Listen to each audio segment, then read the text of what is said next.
Here's what you'll need. Contact paper of your choice. Make sure you have enough to cover all of your surfaces.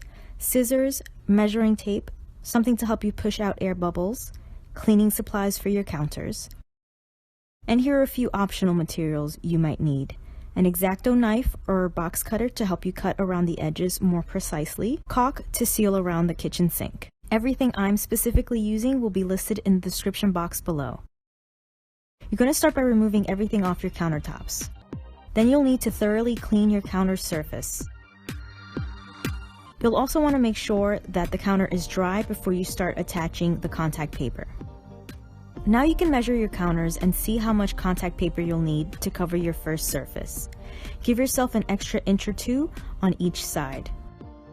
I like this particular brand of contact paper because it's lined underneath to help you measure and cut in straight lines.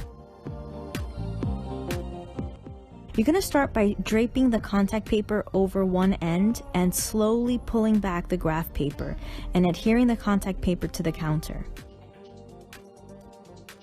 Use your hand, a plastic card, or a smoothing tool to help push out air bubbles as you go along.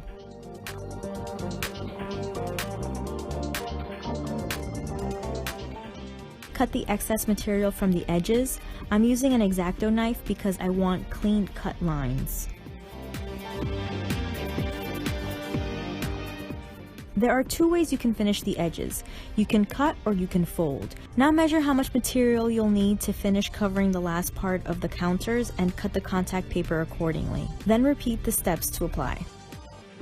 With this pattern, the seam will not be very noticeable.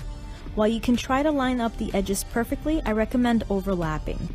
That way you don't have to worry too much about getting residue buildup in the crease and between the contact paper and counter surface. But you can do whatever way you prefer. I recommend cutting off the graph paper as you go along to help you maintain better control of the contact paper. Cut the excess material from the edges. I'm using this opportunity to declutter my counter, so I'm storing some of what I had out and I'm leaving just a few necessities on the counter.